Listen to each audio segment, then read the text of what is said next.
wake-up ritual. Breaking news right now, LA Mayor Karen Bass holding a news conference following a week of ICE raids and widespread protests. This just hours after Senator Alex Padilla was forcibly removed from Homeland Security Secretary Kristi Noem's news conference.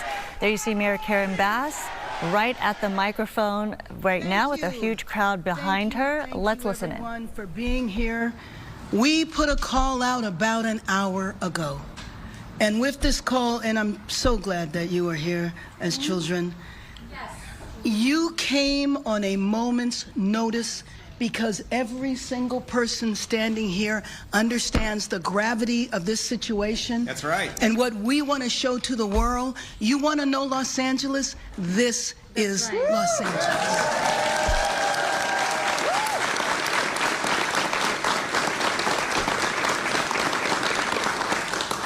Last Thursday, Los Angeles was peaceful. There was nothing happening here that warranted what began to take place on Friday.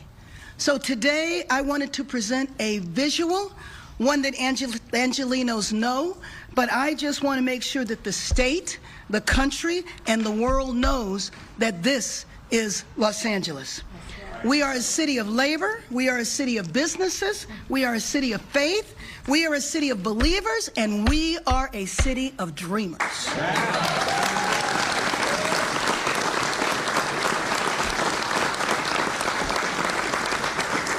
So let's just remember why we are here today. Last Thursday, ICE entered our city and provoked the city by chasing people through Home Depots and car washes and showing up at schools, and today showing up at emergency rooms and homeless shelters. ICE intervened as a pretext to federalize the National Guard, and then in the White House, the National Guard was complimented for the work that they did to keep peace in the city Saturday night. But I will tell you, the Guard didn't even arrive here until Sunday. They used this as a pretext to send the U.S. Marines into an American city, which will target our own citizens. They've been threatening elected officials with arrests, and they just shoved and cuffed a sitting U.S. senator. How could you say that you did not know who he was? We see the videotape, we see him saying who he was, but how do you not recognize one of two senators in our state? And he is not just any senator. He is the first Latino senator to ever represent our state.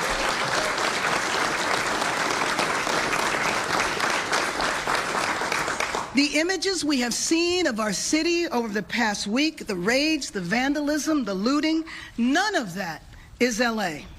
Los Angeles is who you see behind me, representatives of the faith community, the business community, community organizations. Yesterday, I stood at this podium with over 30 mayors from Los Angeles County who are all concerned about what is going on. Los Angeles is a Jewish community, a Muslim community, a Christian community, and many other faiths. Los Angeles is Chinatown, Little Tokyo, Filipino Town, Koreatown, Thai Town, the South LA African American community, the Chamber of Congress, the Central City Association. This is LA, and we are united. And I just want to say that I was listening to the words of the secretary at the press conference describing LA as a war zone.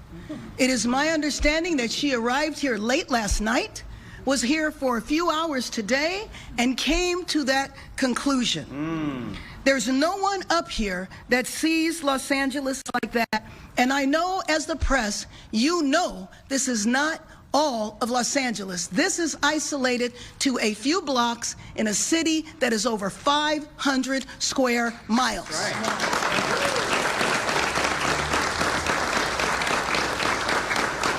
And out of those 500 square miles, the protests, and especially the protests that devolved into vandalism, represents about half a square mile. So the notion that this is happening all over our city, the notion that this city is not governable, the notion that we need the military to intervene, we have the capacity to address these problems, and I know there's not a person up here that supports vandalism, that supports violence, and that understands if you support the immigrant community, you know how to do it in a peaceful manner. We are proud to say that we have a well-established, a well-respected immigrant rights organizations that have been holding protests for years and years that have never devolved into violence. And so to characterize what is going on as our city is a city of mayhem is just an outright lie. I'm not going to call it an untruth. I'm not going to sugarcoat it. I'm going to call it for what it is, which is a lie. And I just have to say, I served with the Secretary. I served with the Secretary for probably about 10 years in Congress. And Madam Secretary, I do not recognize you anymore. I do not know Kristi Noem that I served with for 10 years. So no matter what happens out of the White House, we will always uphold and reflect what Los Angeles and the United States of America are truly about. Freedom, tolerance, and for God's sake, our Constitution.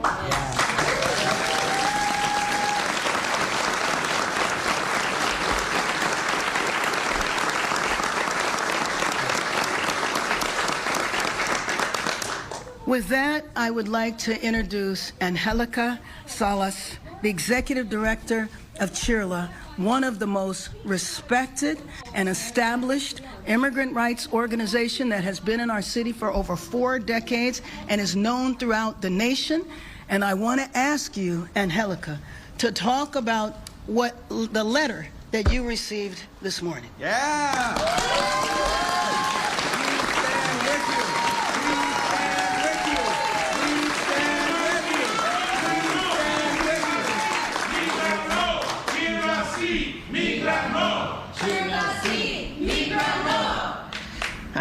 Thank you, brothers and sisters. See, the Los Angeles that I love is made up of beautiful people who are behind me and who are all over this city. This is a city that cares for one another. This is a city of caretakers. The people that I'm standing next to are people who work with our students and our children. They're people who work in our faith institutions, caring for entire congregations. They're the people who are fighting for worker rights. They're our union brothers and sisters. These are the people who are running to the detention centers in order to offer legal services to those who are currently detained. They're the same people talking to the families that are calling us on our hotline. This is the Los Angeles that I love deeply. This is also the Los Angeles that the immigrant community has helped build from its very, very first days as a city. And what I want you to know is the city that I love loves our people back. That's right. What I have seen come to our city is cruelty, is chaos, is violations of human, civil, and constitutional rights. What has been brought to our city has been racial profiling in a way that I have never experienced it in my career. What I see now, and based on all our reports, is over 45 enforcement actions, not just in the city of Los Angeles, but our entire region, all of Southern California. I have never seen this. It's unprecedented, and that is an understatement. The pain that we are witnessing when we talk to the family members is unbearable, of children being left behind. And I want this president to know that this city is tough, it is organized, it is disciplined, and will not tolerate what is happening at this moment.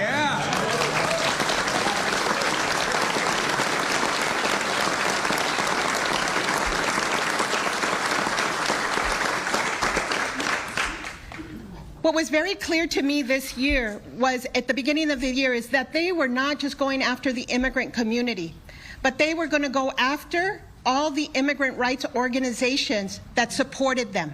And they did. They began by defunding us, by making sure that organizations here next to me wouldn't have the resources to be able to go represent children and vulnerable adults, disabled individuals in detention, that took away legal services from those who are still trying to find their parents and their children from the first Trump administration. And now what I see very clearly is they're coming to the organizations by then, I would say, just saying the most vicious of lies of who we are and what we do and what we're about. But the truth is the truth, and it's based on our actions. Not actions of this day, but actions of decades. That's right. And yes, we have received a letter from Senator Josh Hawley. But what I want you to know is that's not going to deter us. It's not going to intimidate us from standing with our immigrant community, by standing with our families, by demanding due process, by demanding that there be accountability for the violations of human and civil rights that have occurred in our city. But I know I'm not alone. These are all the people who are here with me, and there's so many good people in LA, and we're going to stand together.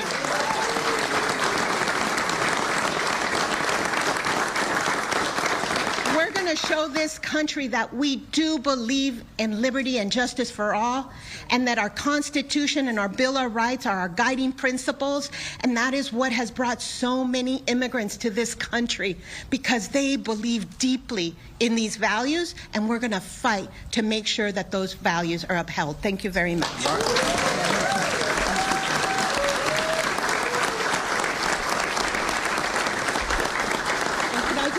Thank you, Mayor.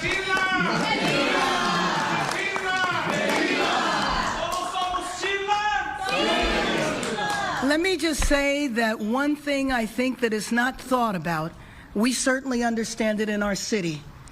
The immigrant community is vital to the economy of our city. That's right. There are entire sectors of our economy that will not function if the immigrant community is too afraid to go to work and too afraid to go to school.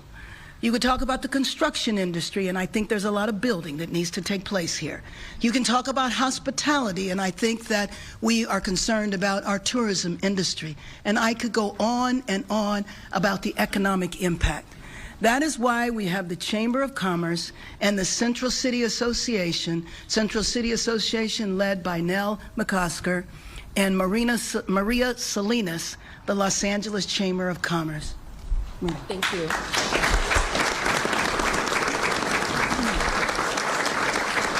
Thank you, Mayor, for your work. Angelica, thank you for your work and what you are doing in the front lines. On behalf of the Los Angeles Area Chamber of Commerce, I can tell you that we are deeply, deeply disturbed by all the activity that we have seen. And Mayor, you are right. We have a local economy here that is vibrant, but it's vibrant because of all our workforce. That includes our immigrant workforce that is here. And we at the Chamber of Commerce, we understand and we know that they play a role in just about every sector that you can think of. We understand that together, that we power one of the largest economies in this country. And it is important for us to recognize that if we have employees that do not show up to work, right, that's a problem. If they do not show up to their health appointments, that's a problem. They do not show up to their school and their education, that's a problem for our broader community. We want to see this community thrive. This is the Los Angeles that we all know. And I'm so proud to stand with all the civic leaders that are here, the business leaders that are here, to say enough. We need to de-escalate this. We cannot have what happened to Senator Padilla today. That cannot be the norm.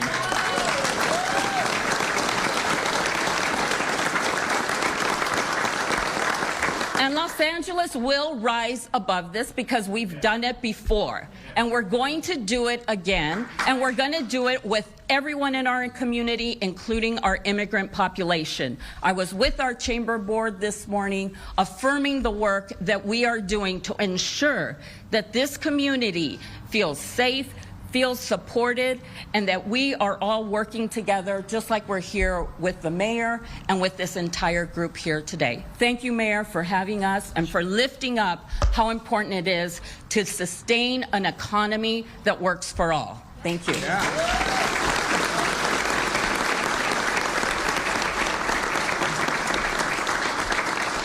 I started off my day meeting with representatives of the business community and the labor community, which plays a vital role in our city. And there are already reports of people not showing up to work, of empty store shelves, of people feeling that they cannot leave, kids and families afraid to go to graduations.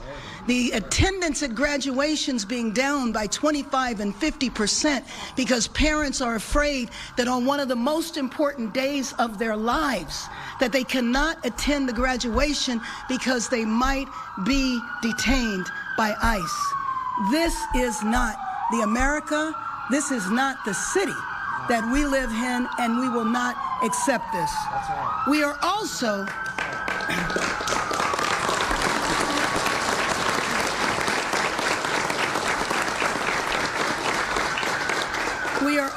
a city of faith, a city of many faiths, many cultures. There's not too many countries on earth that are not represented in Los Angeles. I'd like to bring up Father Brendan Bose from the Dolores Mission Church.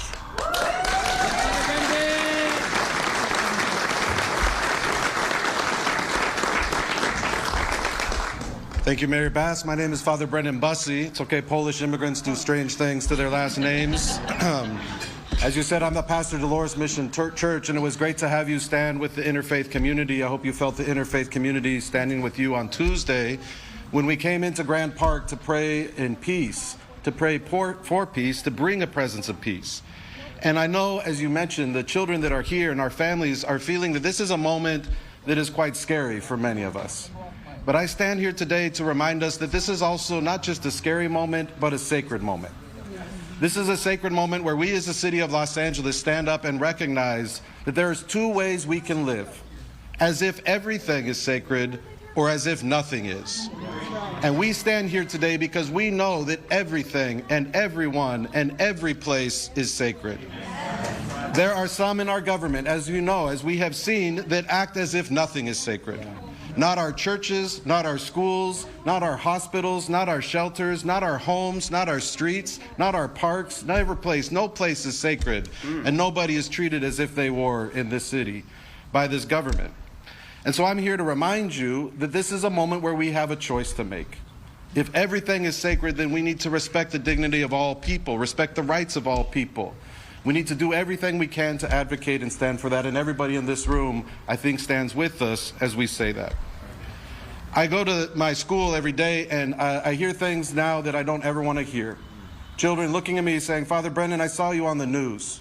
That's something I never wanted to hear.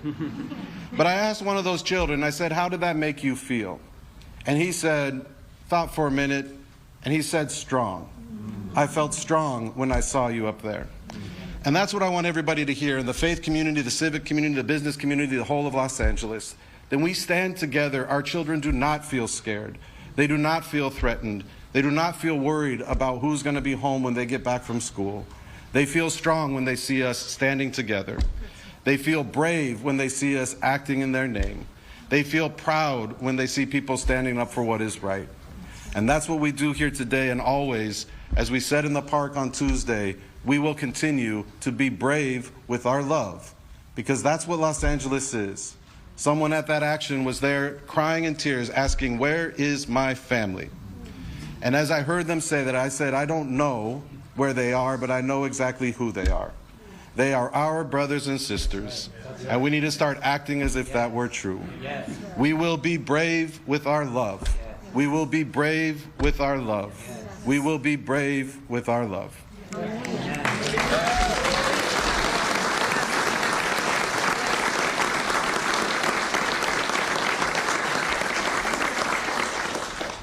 So let me just say, as I said earlier, that there's no one up here that supports vandalism, that supports violence. We have had to have a curfew in the city because we want to make sure that the downtown neighborhood and all the other neighborhoods are safe. But let me be very clear. We want peace to come to our city.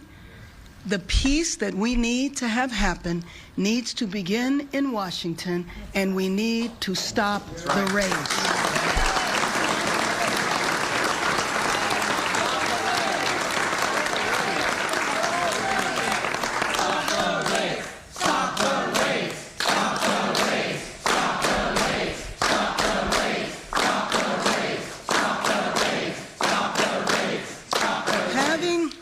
Having the military, soldiers who are trained to fight wars on foreign soil here in our city is not going to bring peace because, first and foremost, they are not needed. Second of all, federalizing the National Guard will not bring peace to our city.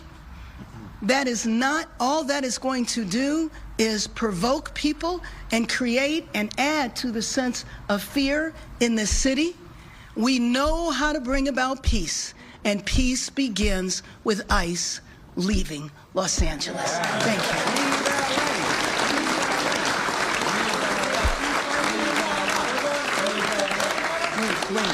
Wait. Okay, we're going to take a few questions. Zach? We're going first to Anna and then to Robert.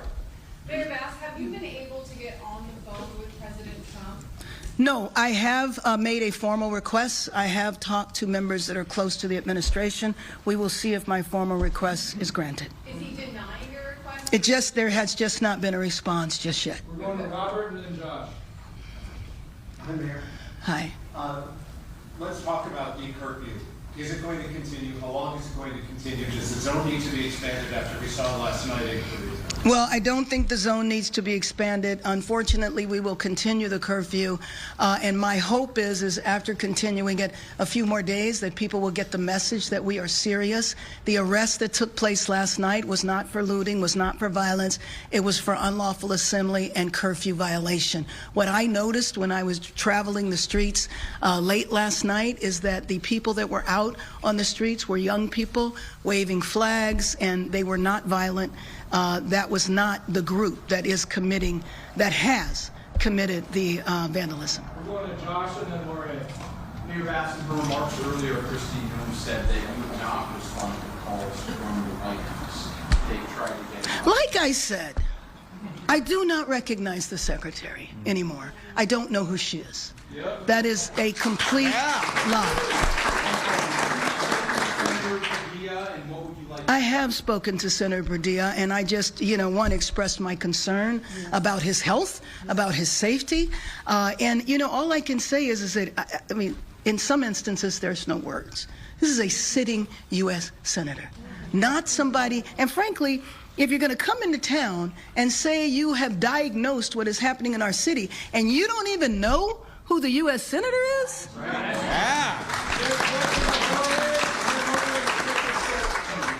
Mayor Bass, what is happening in the country, everybody is outraged, by the majority of the Americans. Where do you think that democracy is going to? Fascism?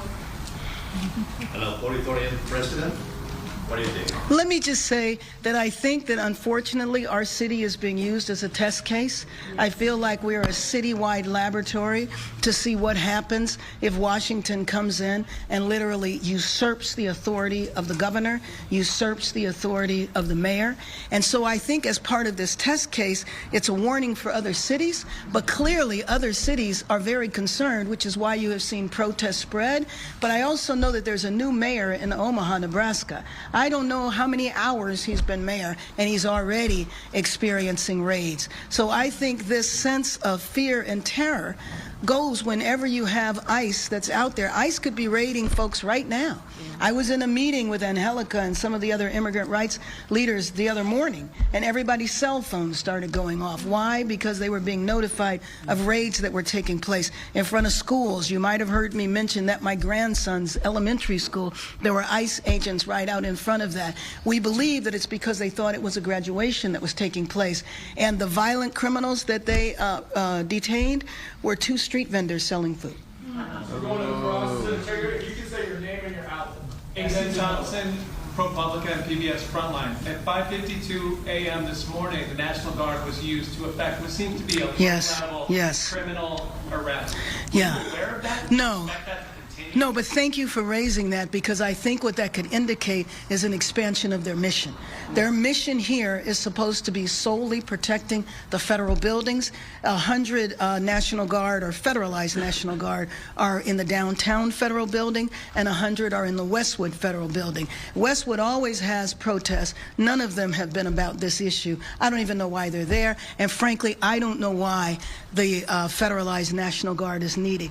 But I will tell you, when I saw the federalized National Guard there this morning, it indicated to me that there might be an expansion of their mission, and I believe that is extremely dangerous. Again, all that does is provoke the community. That's right.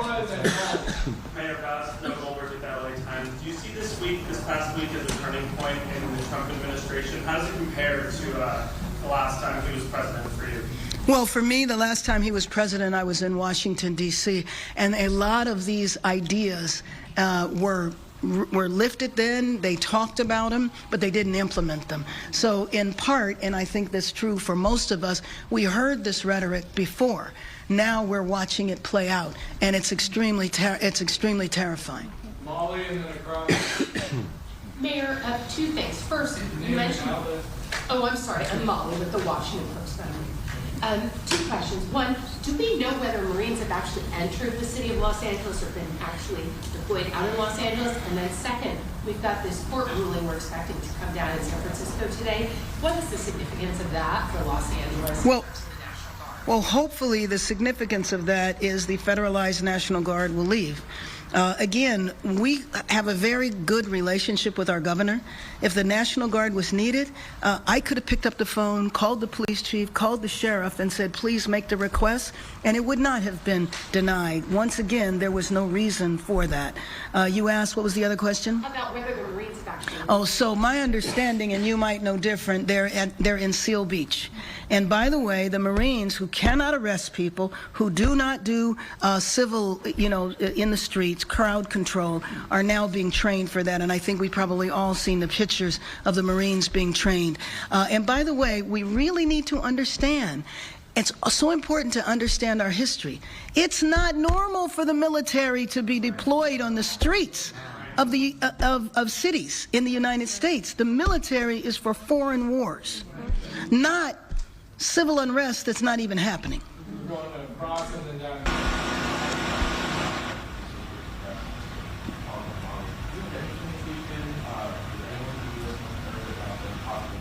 No, see, this is the thing about the military, about the federalized National Guard, about ICE. There's no communication.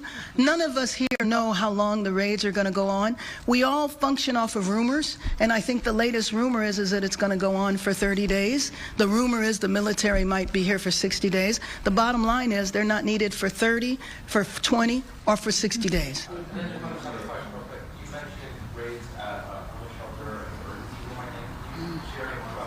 Well, what I know is that, and I don't know, do you know? Yes. Okay. So, especially every day that passes, our reports and the numbers of raids increase. They also increase in front of schools. We received reports of hospitals, and so in churches. And so what I need you to understand is that each day there are multiple actions, and they're not just in the city of Los Angeles. So they'll be in Whittier, they'll be in Downey, they'll be in all adjoining cities, regional cities.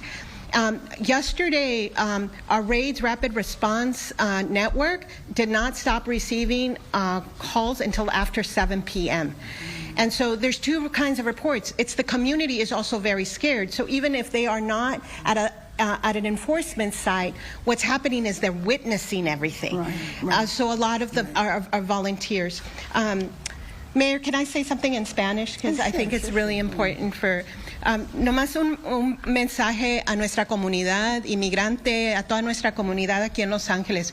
Lo único que sí les quiero decir es que toda esta gente que está aquí, todos son líderes cívicos de Los Ángeles, con nuestra alcaldesa, todos diciéndoles a ustedes que no están solos, que vamos a luchar con ustedes por sus familias, porque son las familias de Los Ángeles, y que estamos dispuestos a seguir luchando con todo, con todas nuestras capacidades, para que la inmigración, para que estas redadas paren. Muchas gracias. Claro.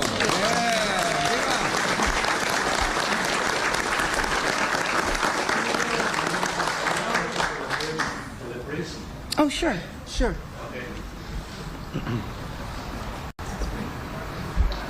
Father, many parishioners from all the Catholic churches are asking their pastors if they can go to Mass on Sunday, and there are some groups, Catholic groups in different dioceses of Orange, for example, they already canceled their community events.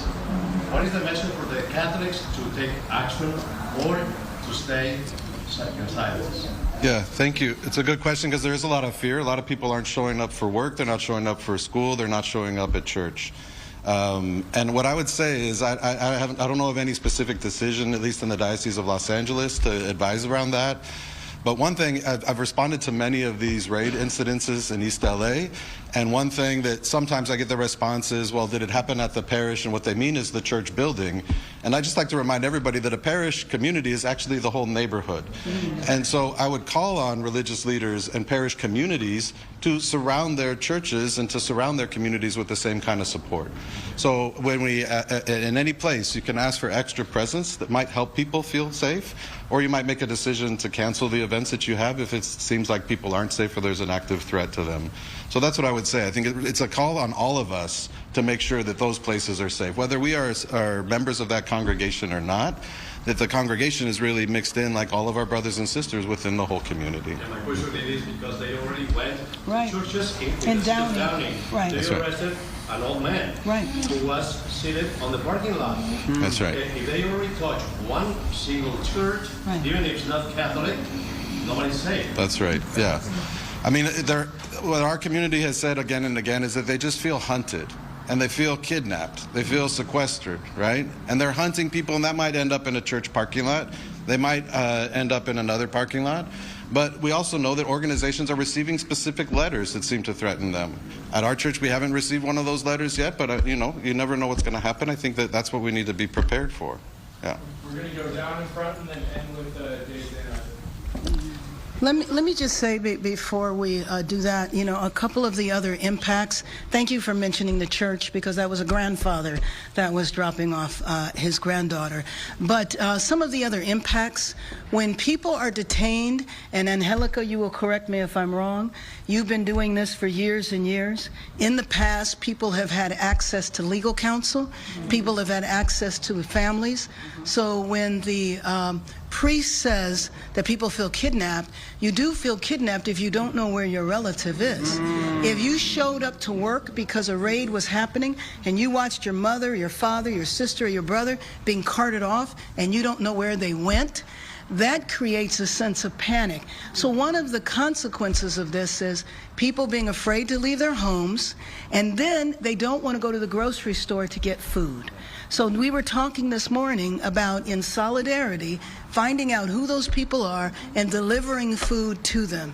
That is a shame that we are even having this conversation. Go ahead, Zach. Down in front. Dolores Quintana, the Santa Monica Mirror.